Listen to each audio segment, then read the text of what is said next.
Well, today, the most clownish British Prime Minister of our lifetimes announced his humiliating resignation pending the choice of a successor, and thereby demonstrated once again the superiority of the British parliamentary system over the system chosen by our founders, who believed they were smarter in deciding to lock the country into fixed four-year terms of presidents who we now know, for partisan reasons, cannot be removed no matter what crimes they're caught committing.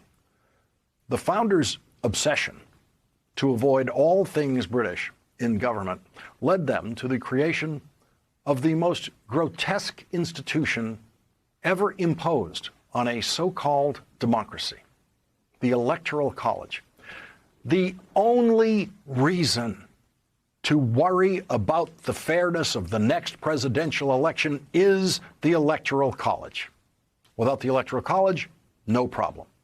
The Electoral College is one of the founders' many crimes against democracy. Other crimes against democracy by the founders include 2 senators per state, not allowing anyone other than a small percentage of white men to vote, and not allowing anyone to vote for United States senators.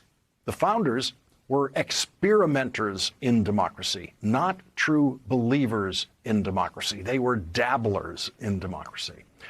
Many of their obstacles to democracy that they put in the Constitution have been removed. Women are now allowed to vote. Black people are allowed to vote. Everyone now at least has the right to vote, the theoretical right to vote, while Republicans continue to try to make that right more difficult to exercise. But the unmovable roadblock to democracy in our presidential elections is the Electoral College, something that does not exist in any other country on the planet. Republicans have completely given up the hope of ever winning more votes for president than the Democratic candidate.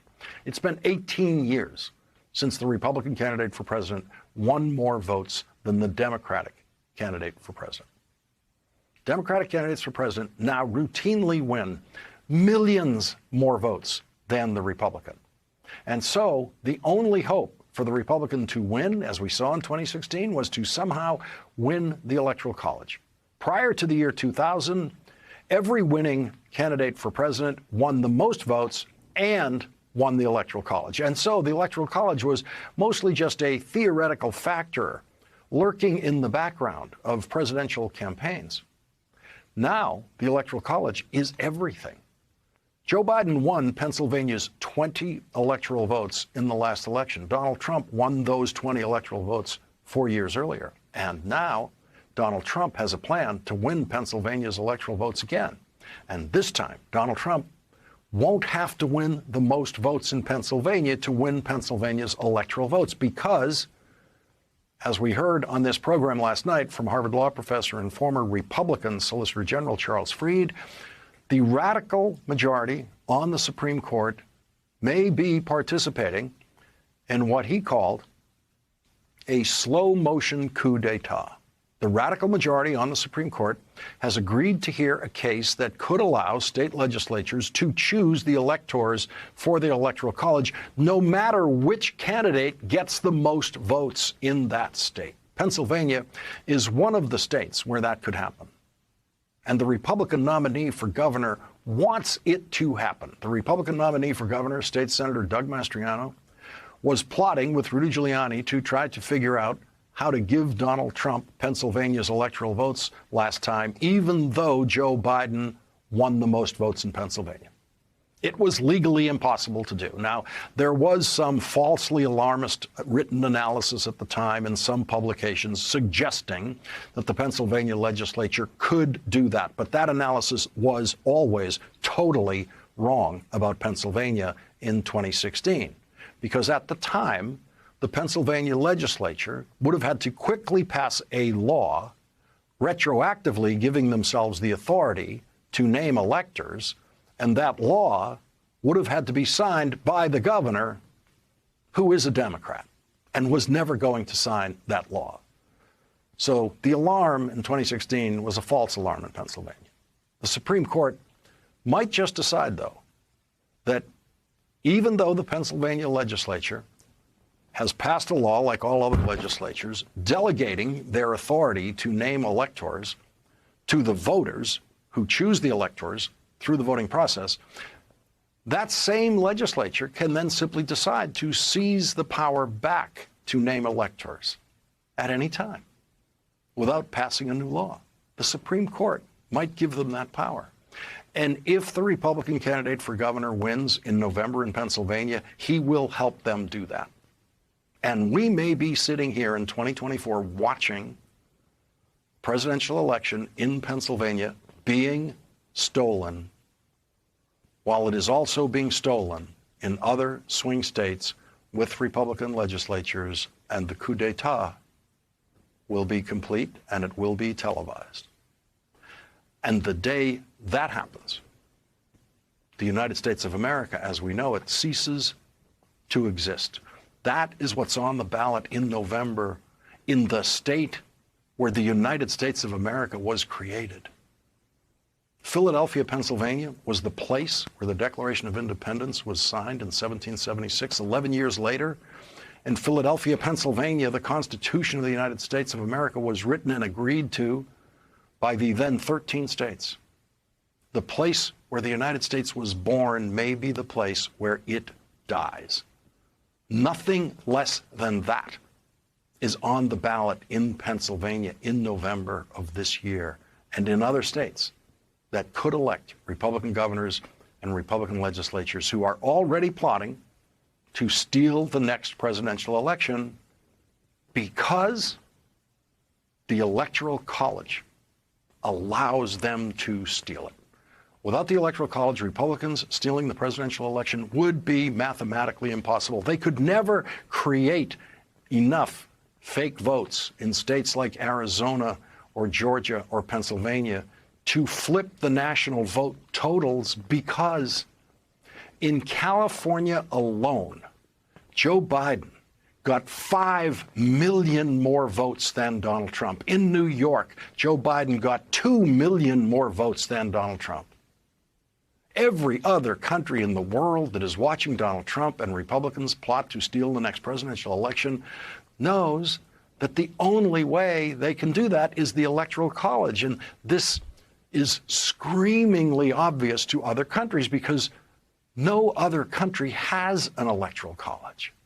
They look at it in wonder. Every element of the criminal conspiracy that Donald Trump was running in 2020 to try to overturn the outcome of the presidential election was a manipulation of the Electoral College. That's it. That's the only way. Most Republican voters in Pennsylvania did not vote for Doug Mastriano in the Republican primary for governor. 56% of Republicans voted for other candidates. Many of the Republicans who voted against Doug Mastriano agree with the 9 prominent Pennsylvania Republican leaders who have come out today in support of the Democratic candidate for governor in Pennsylvania, because the future of the very existence of the United States of America as we know it is at stake in the governor's election in Pennsylvania. Former Congressman Charlie Dent is one of the leaders of the Republicans endorsing Democrat Josh Shapiro for governor of Pennsylvania. He's joined by a former Republican Speaker of the Pennsylvania House of Representatives and a former Republican Lieutenant Governor. These Republicans are endorsing the Democrat because they believe that the Republican candidate for governor in Pennsylvania is dangerous. That's their word. Dangerous. Republican Charlie Dent says that the Republican candidate, quote, is an extremist who is a threat to the rule of law and the constitutional order.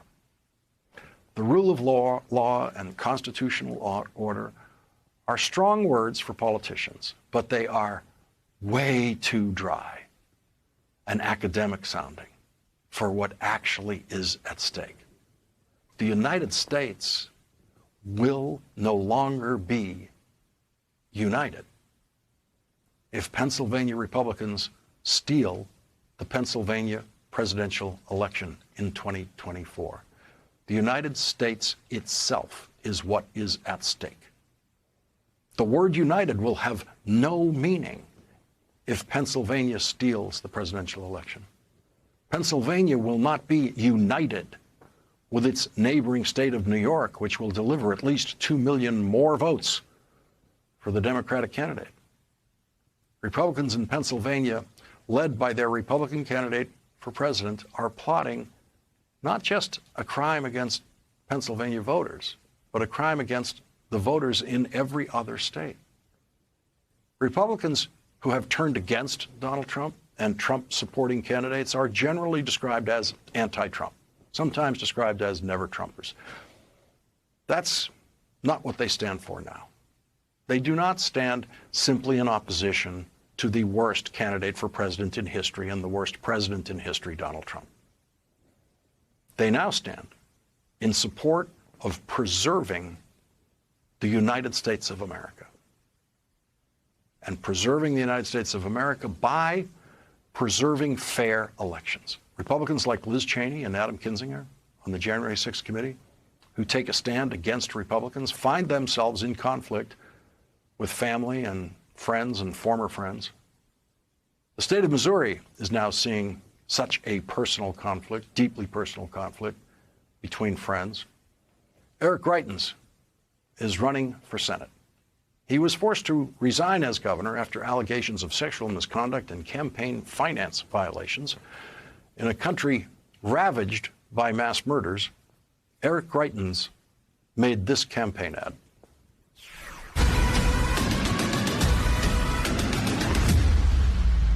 Join the MAGA crew. Get a rhino hunting permit. There's no bagging limit, no tagging limit, and it doesn't expire until we save our country.